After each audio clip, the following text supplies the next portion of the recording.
आपका पुनः इस चैनल पे स्वागत है।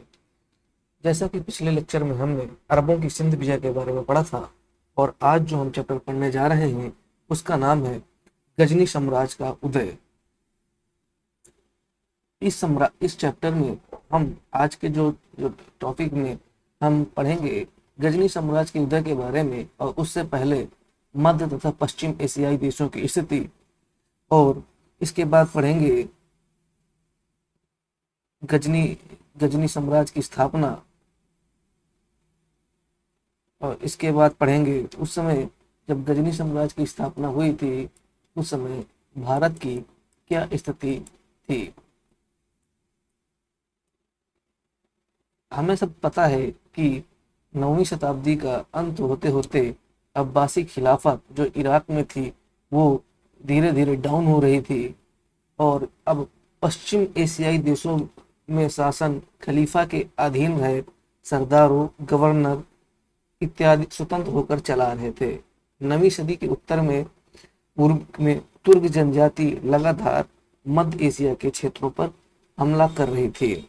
वो भयंकर लूटपाट करते और वापस चले जाते। इन संघर्षों में कई बार इस जनजाति के लोग मध्य एशियाई देशों के शासन करने वाले शासक के हाथ में आ जाते, या फिर उन्हें बंदी बना लिया जाता, या फिर वो स्वयं नौकरी करने आ जाते।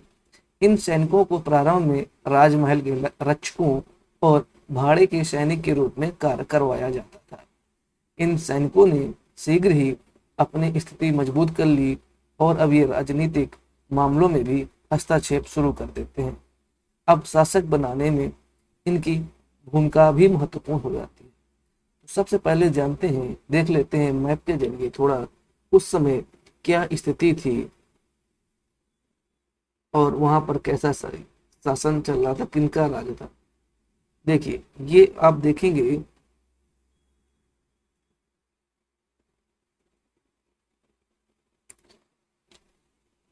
ये है एक जो आधुनिक आपको पाकिस्तान जैसे लगेगा।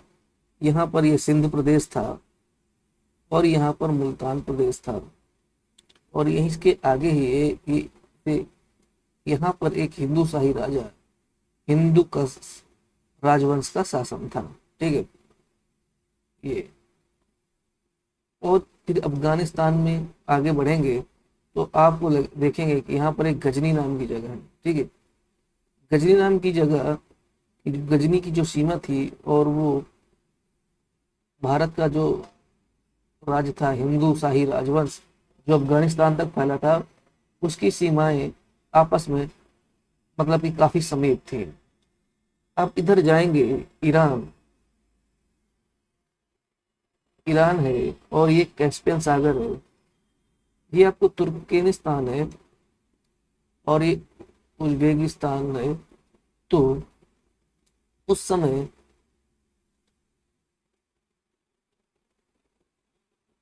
जो यहाँ पर जिनका शासन था, आप मान लीजिए ये यहाँ पर एक जिनका शासन था, उन्हें लगातार इस ओर से तुर्कमेनिस्तान से, उज्बेकिस्तान से, ये कजाकिस्तान इत्यादि, चीन के सिंकियाव प्रदेश, इधर के जो तुर्क जनजातियां थी इत्यादि, वो लगातार लूटपाट के इरादे से हमला करती रहती थी। जब ये हमला करती थी तो इस सीमा पर इस सीमा पर इस सीमा पर मतलब कि देखेंगे सदैव संकट बना रहता था। तो इस समय जब 9वीं शताब्दी में इस समय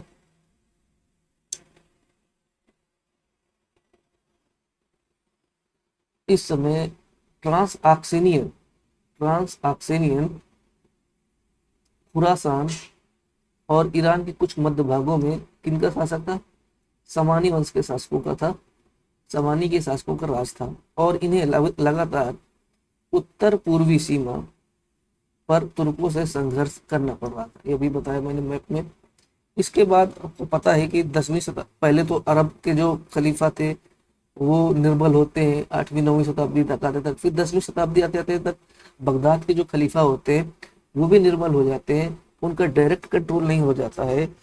और उस समय यमानी शासक अब्दुल मलिक यमानी शासक अब्दुल मलिक समानी पर समानी समानी पर शासन कर रहा था। आप समानी को समझ सकते हैं इस मैप के जरिए कि जिसमें ईरान का भी कुछ भाग शामिल था, फ्रांस अक्सेनिया का शामिल था। तो यहीं पर कहीं पर ये पूरा आप इसे समानी राज्य कह सकते हैं, या समानी राज्य।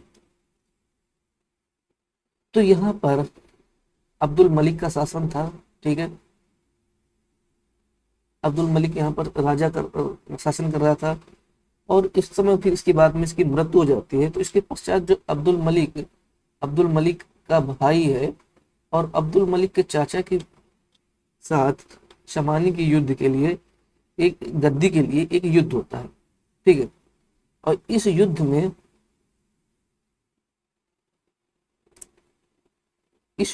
एक जो नाम आता है अल्पगतीन, ठीक है? अल्पगतीन नामक दास का नाम आता है, जो कि बहुत इंपॉर्टेंट है। अल्पगतीन आपको दिख रहा होगा, अल्पगतीन ये जो दास था, ये अब्दुल मलिक का दास था। तो जब देखिए अब्दुल मलिक की जब डेथ हो जाती है तो उसके भाई और उसके चाचा के विरुद्ध दोनों के मतलब कि एक युद्ध होता है उत्तराधिकार के लिए, ठीक है। तो जो अल्पगतीन था, जो कि अब्दुल मलिक का दास था, जो तुर्क जनजाति का था, वो अब्दुल मलिक के चाचा का साथ देता है। अल्पगतीन उसके चाचा का साथ देता है, ठीक है। लेकिन क्या होता है, इस युद्ध में अब्दुल मलिक का भाई जीत जाता है, ये विनर होता है।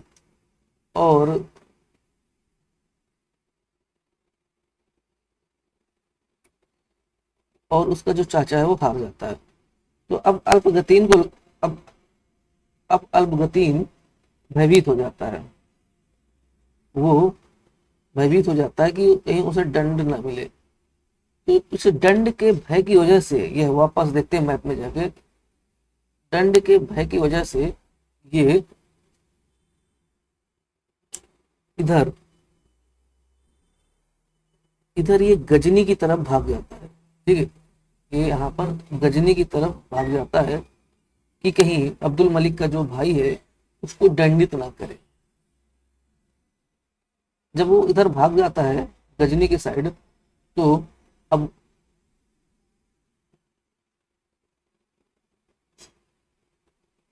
हाँ, अगली स्लाइड में देखते हैं। जब वो भाग जाता है तो वहां पर वो गजनी वंश की स्थापना करता है। गजनी उस जगह के नाम से ही गजनी वंश पड़ता है। और उसने अपनी गजनी को ही राजधानी बनाया, ठीक है। अब प्रश्न बनता है कि गजनी वंश की स्थापना किसने की? तो गजनी वंश की स्थापना अल्पगतीन ने की, ठीक है। अल्पगतीन ने की, ना कि महमूद गजनवी ने, ठीक है।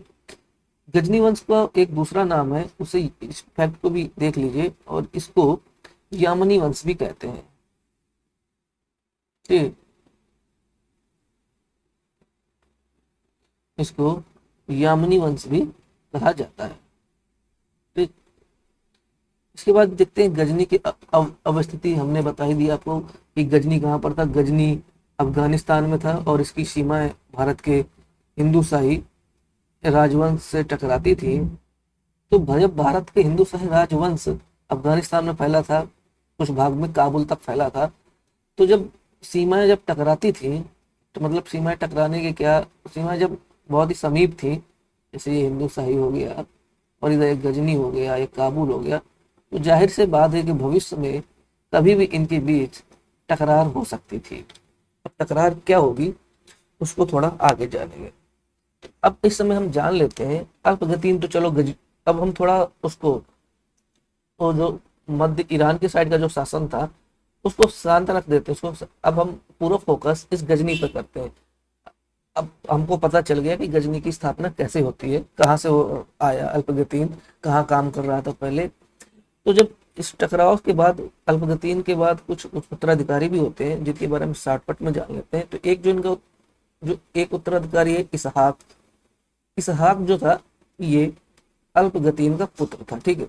इसके बाद इसके बाद जो इसके बाद जो उत्तराधिकारी बनते हैं वो सभी, जैसे ये बल्तगीन, पिराई, सुबुतगीन, ये सभी अल्पगतीन के दास हुआ करते थे, ठीक है, दास हुआ करते थे। अब इन्हीं में सबसे इंपॉर्टेंट जो है एक सुबतगीन के बारे में जानेंगे। सुबतगीन के बारे में क्या है, इससे संबंधित फैक्ट आ जाता है। चलिए सुबतगीन के बारे में जानते हैं।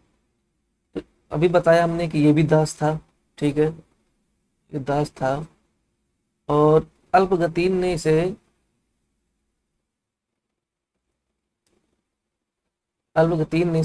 क्या अमीर उल उमरा, अमीर उल उमरा की उपाधि दी थी। किसकी? अमीर उल उमरा की उपाधि दी थी। और इसके बारे में फैक्ट जान लीजिए कि सबसे पहले सबसे पहले सबसे पहले इसने ही भारत के हिंदू शाही राजवंश की सीमा पर आक्रमण किया था, ठीक है। मोहम्मद महमूद गजनवी से पहले सुबक्तगीन जो था उसने हिंदू शाही राजवंश पर आक्रमण किया था। और इसने एक नहीं अपितु 2 बार आक्रमण किया था, ठीक है, 2 बार आक्रमण किया था। और जो जो इसने जो आक्रमण किया उनके बारे में जान लेते हैं। इसने 987 ईस्वी में, ठीक है, याद रखिएगा सन, पहली बार जब हिंदू शाही सीमा पर आक्रमण करता है उस समय 987 ईस्वी होता है। और उस समय हिंदू शाही जो राजवंश था वहां का शासक जयपाल था, ठीक है। वहां का जब राजा जयपाल था, जयपाल से सुबुक्तगीन की और लड़ाई होती है। और इसमें जयपाल को भारी क्षति उठानी पड़ती, मतलब कि काफी हानि उठानी पड़ती है। और जयपाल संधि करने के लिए विवश हो जाता है। और इस संधि के तहत जयपाल जो था उसने सुबक्तगीन को 10 लाख दिरहम, ठीक है, और 50 हाथी तथा कुछ किले सुबक्तगीन को दिए। और जयपाल इस्लाम धर्म भी स्वीकार कर लेता है, ये पॉइंट रखिएगा, जयपाल इस्लाम धर्म भी स्वीकार कर लेता है। इसके बाद जब दूसरा आक्रमण कब होता है, जयपाल इस हार से काफी शर्मिंदा हो जाता है और वो उससे सोचता है कि मैं अटैक करूंगा और इसका बदला लूंगा। तो इसलिए वह एक संघ बनाता है। संघ क्या होता है कि जो उत्तर भारत के कुछ जो राजा थे उसमें जैसे अजमेर थे, कालिंजर, कन्नौज इत्यादि के राजाओं से वो मदद मांगता है और एक संघ बनाता है।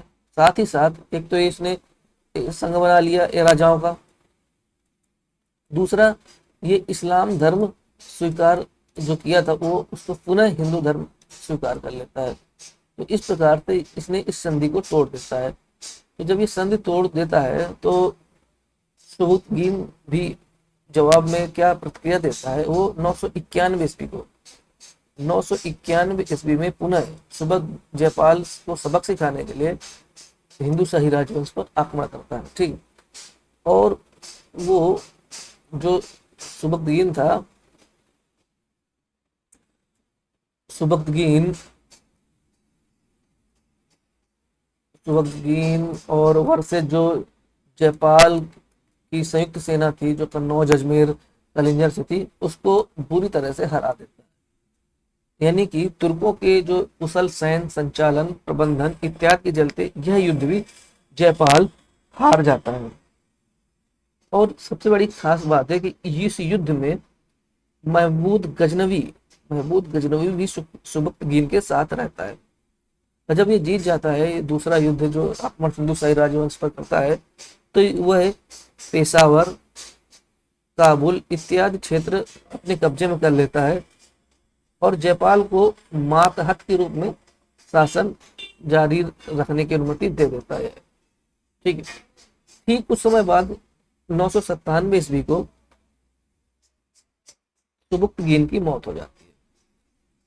ये सुबुक्तगीन की 997 ईस्वी की में मौत हो जाती है। अब इसके बाद पुनः सुबुक्तगीन गजनी में था, तो एक फिर एक उत्तराधिकार के लिए एक युद्ध होता है।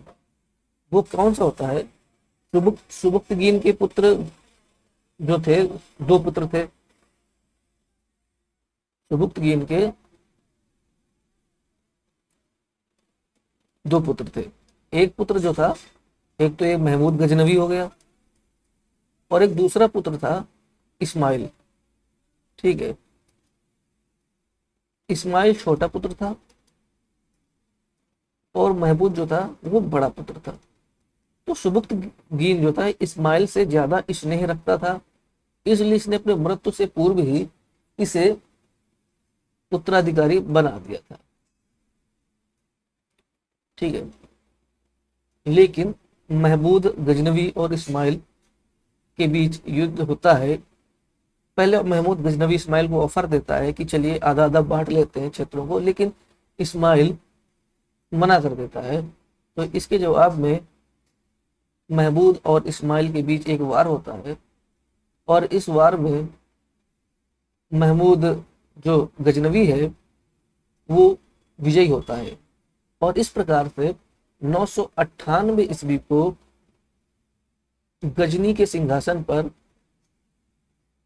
वह आसीन हो जाता है। ठीक है, गजनी के सिंहासन पर वह आसीन हो जाता है। तो प्रश्न बनता है कि महमूद गजनवी गजनी के सिंहासन पर कब बैठा? तो 998 ईस्वी पर बैठा। ठीक है, महमूद गजनवी को जबुली का महमूद भी कहा जाता है। ठीक है, महमूद गजनवी को जबुली का महमूद भी कहा जाता है, क्योंकि इसकी जो माँ थी वो जबुली राज्य से संबंधित थी, इसलिए इसे जबुली का महमूद भी कहा जाता है।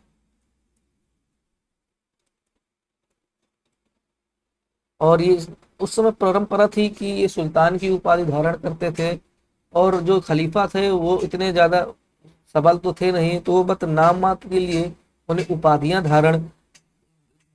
देते थे, ताकि उन्हें ऐसा लगे कि एक यूनिटी अभी भी जो है खलीफा के अंदर चल रही है। तो जब ये सुल्तान की उपाधि धारण कर लेता है, बगदाद के खलीफा ने इसे दो उपाधियां दी। एक कौन सी उपाधि थी? एक यामीन उद्दौला, और दूसरी की उपाधि थी अमीन उल मिल्लत। अमीन उल मिल्लत, अमीन उल मिल्लत का अर्थ होता है धर्म का रक्षक, मतलब धर्म का रक्षक। अब चलिए, अब तक हमने जान लिया उत्तर पश्चिम एशिया में जो भारत से जो समीप देश थे, उन राज्य थे, मतलब क्षेत्र था, वहां पर क्या चल रहा था। इसके बाद गजनी वंश की स्थापना किसने की, और महमूद गजनवी कैसे वो गद्दी पर आसीन होता है, गजनी के शासक बनता है। अब महमूद गजनवी के पास दो रास्ते थे। एक अभियान वो अपने जो ईरान देश था, अफगानिस्तान था, उस साइड चालू करे, या फिर जो उसकी सीमा लड़ती थी भारत के हिंदू शाही राजवंश से, वो उस साइड मतलब अपना अभियान चालू करे। इस पर हम चर्चा आगे करेंगे। उससे पहले हम जानते हैं कि उस समय 10वीं जो 11वीं शताब्दी चल रही थी, उस समय भारत की स्थिति क्या थी, भारत की स्थिति कैसी थी। तो इसके लिए बता दें कि भारत की स्थिति में कोई खास परिवर्तन नहीं था। जो स्थिति जैसी मोहम्मद बिन कासिम जब 712 ईस्वी के आसपास आता है, उस समय जो भारत की स्थिति थी ठीक ही सेम ही वैसी स्थिति महमूद गजनवी के शासन के समय भी थी। इस भारत की स्थिति को हम सामाजिक स्थिति, राजनीतिक स्थिति, आर्थिक स्थिति के आधार पर थोड़ा सा इस पर प्रकाश डालेंगे। सबसे पहले हम राजनीतिक स्थिति के बारे में जान लेते हैं।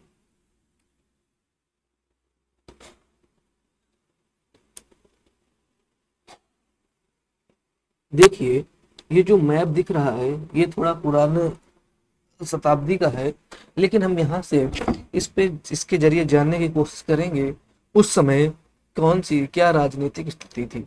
देखिए,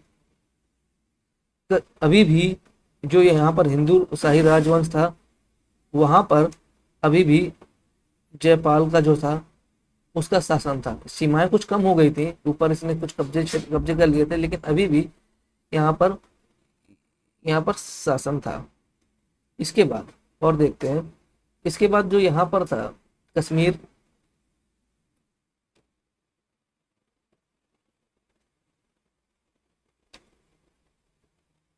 कश्मीर कश्मीर पर अभी भी इसका शासन था, ब्राह्मण वंश का शासन था।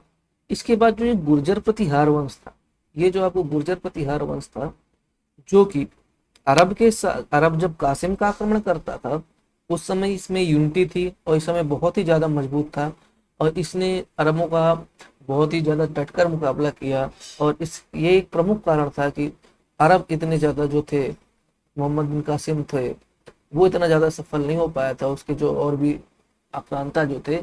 तो ये गुर्जर प्रतिहार वंश का जो था, ये इसका विघटन हो जाता है और ये छोटे छोटे राज्यों में इसका विभाजन हो जाता है। जैसे कि बुंदेलखंड में चंदेल, मालवा में परमार तथा गुजरात में चालुक्य वंश का स्थापना हो जाती है, सभी स्वतंत्र हो जाते हैं। और यहाँ आप देखेंगे कन्नौज, इंद्रप्रस्थ, ये सब छोटे छोटे जो थे ये स्वतंत्र जैसे व्यवहार कर रहे थे, मतलब हो गए थे। इधर अगर हम दक्षिण की बात करें तो दक्षिण में जो चोल था, चोल वंश जो था, वो इधर पाल वंश से लड़ने में बिजी था, उसका इस ध्यान इधर गया ही नहीं, और इस वजह से पाल वंश जो था वो कमजोर हो जाता है, और उसके बाद सेन वंश उस पर आ जाता है, उस सेन वंश का भी कुछ हो जाता है। और दक्षिण में जाते हैं तो हमें देखते हैं कि चालुक्य वंश तथा चोल काफी तो शक्तिशाली थे, लेकिन ये आपसी टकराव में ही व्यस्त रहे। ठीक है, ये चालुक्य और चोल जो थे वो आपसी में ही टकराव में व्यस्त रहा, एक दूसरे से लड़ने में व्यस्त थे। उन्होंने उत्तर की तरफ देखा भी नहीं, ऊपर की ओर, और वो बिल्कुल निश्चिंत रहे अब इस सीमा से, पश्चिमी सीमा से आक्रमण के लिए उनका ध्यान ही नहीं गया। इसके बाद और नीचे जाते हैं और देखते हैं तो इस प्रकार। और ये जो भारत के जो राजपूत राजा थे ये भी छोटे छोटे थे, ये अपने प्रचार प्रसार में लगे हुए थे, पड़ोसी राज्यों से इनकी बनती नहीं थी, सभी की वंशानुगत लड़ाइयां लड़ रहे थे, और अपने एक एक अपने ही राज्य में मस्त थे ये, इन्हें बाहरी दुनिया से कोई फिक्र नहीं थी। तो इस प्रकार से एक मतलब कि हम कह सकते हैं कि आंतरिक एकता तो थी ही नहीं, एक विजन भी नहीं था कि कैसे बाहरी सीमा से, पश्चिमी सीमा से इनका आक्रमण हो सकता है। कुछ सीखा भी नहीं इन्होंने, जब अरबों का आक्रमण होता है मोहम्मद बिन कासिम का, इसके बाद जो आक्रमण हुए उससे भी कुछ सीखा नहीं। तो मतलब कि हम कह सकते हैं बहुत ही बेकार स्थिति थी, मतलब कि कमजोर स्थिति थी, मतलब कि इतनी कमजोर थी, क्षणभंगुर टाइप की कि आप हाथ मारिए और ये तुरंत टूट गए। ये तो हमने बात कर ली राजनीतिक स्थिति के बारे में। अब हम सामाजिक स्थिति के बारे में बात करते हैं। सामाजिक स्थिति में भी कोई सुधार नहीं था। जैसी स्थिति अरब के समय थी, अरब आक्रमण के समय थी, वैसी स्थिति अभी भी थी, और अभी तो लगातार इसमें गिरावट देखने को मिली। पहले की तरह ही जो समाज था वो जात पात में बटा हुआ था, 4 वर्गों में थे। जो समाज था, ब्राह्मण ब्राह्मण क्षत्रिय, वैश्य, शूद्र। शूद्रों का काम इन तीनों के ऊपर की सेवा करना होता था। सारे, अब जो हिंदू धर्म था वो धीरे धीरे कर्मकांड की ओर ही प्रवेश कर चुका था, कर्मकांड बहुत ज्यादा हो रहा था, और सारे कर्मकांड ये ब्राह्मणों के द्वारा करवाए जाते थे। इस प्रकार से हिंदू धर्म की जगह एक ब्राह्मणवाद का बोलबाला था, ऐसा कहा जा सकता है। एक और एक जाति का एक था, वो जो शूद्र से भी नीचे थी, उसका भी अलबरूनी के थ्रू पता चलता है, जो 8 वर्गों में थी, जो बहुत ही जैसे कि काम करती थी, वो किसी विशेष व्यवसाय से संबंधित थी, व्यवसाय मतलब कह सकते हैं पेशे से संबंधित थी, उसमें लोहार पेशा उसमें शामिल नहीं था। और इनकी स्थिति ऐसी थी, जो 8 थे, इन्हें गांव में या उस क्षेत्र में रहने की अनुमति नहीं थी, और इन्हें प्रवेश करने के लिए परमिशन लेनी पड़ती थी गांव के जो मुखिया थे या ब्राह्मण थे। तो मतलब कि समाज, अब समाज तो बिल्कुल ही टूटा हुआ था, और कोई भी एकता तो थी नहीं। जब अलग अलग वर्ग बटे हुए हैं तो यूनिटी की तो बात की ही नहीं जा सकती है। और पता चलता है कि इस समय जो है बाल विवाह का प्रचलन था, सती प्रथा का प्रचलन था, ये सब अलबरूनी से पता चल जाता है। उसके जो एक पुस्तक है तहकीक हिंद, तारीख हिंद, विधवा विवाह का प्रचलन नहीं था उस समय, ठीक है, विधवा विवाह का प्रचलन नहीं था।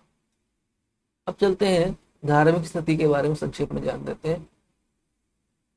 धार्मिक स्थिति को हमने कर्म सामाजिक स्थिति में ही जोड़ लिया, तो बता दिया हमने।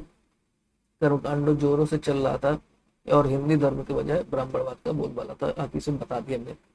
इसके बाद एक आर्थिक स्थिति के बारे में जान लेते हैं। जो आर्थिक स्थिति है वो भारत की बहुत मजबूत थी। भारत की आर्थिक स्थिति बहुत मजबूत थी। मंदिरों में अपार धन था, यहाँ पर सभी को पता था, और आर्थिक स्थिति बहुत ज्यादा मजबूत थी, क्योंकि मंदिरों में तो बहुत ही धन तो था ही, साथ साथ ही विदेशी व्यापार भी, जो कि आप जानते हैं बहुत पुराने समय से चल रहा था। अरबों से, यूरोपीय कंट्रियों से भी व्यापार हो रहा था, और तो इस वजह से मतलब कि भारत धनवान था, इसमें कोई शक नहीं है। आर्थिक आर्थिक दृष्टि से तो मजबूत था भारत, लेकिन ये जो ऊपर के जो तीन थे, राजनीतिक, सामाजिक और धार्मिक, इन तीन स्थितियों में वो बहुत ही कमजोर था। तो इन सब का फायदा जो आक्रांत विदेशी जो आक्रमणकारी थे, इन्होंने उठाया। तीनों इन तीनों की कमी, जो राजनीतिक, धार्मिक और ये जो सामाजिक थी, इसका फायदा इन्हें आर्थिक की कमी से उन्होंने अपनी आर्थिक स्थिति मजबूत की। तो आज के वीडियो में सिर्फ हम इतना ही पढ़ेंगे। आगे वाला जो वीडियो होगा, जो गजनी साम्राज्य से संबंधित होगा, उसमें हम देखेंगे, जो पहली पॉइंट देखेंगे कि गजनी का जो गजनवी का जो आक्रमण उसने क्यों किया पूरब में, मतलब भारत की तरफ, और गजनी की मृत्यु के बाद गजनी साम्राज्य का क्या हुआ, और महमूद गजनवी का मूल्यांकन करने की कोशिश करेंगे, उसके बारे में कुछ तथ्य जानेंगे। तो और इस प्रकार से दूसरे वीडियो में हम गजनी साम्राज्य को खत्म कर देंगे, ठीक है। तो फिलहाल इस वीडियो में इतना ही। अगर आपको वीडियो अच्छा लगा हो तो लाइक कर देना, चैनल को सब्सक्राइब कर देना, और अभी भी आपको कोई डाउट हो तो कमेंट करके प्रश्न जरूर पूछ लीजिएगा, उसे हम अगले वीडियो में जरूर शामिल करेंगे। फिलहाल के लिए तब तक के लिए धन्यवाद वीडियो देखने के लिए। चैनल को सब्सक्राइब जरूर कर लीजिएगा।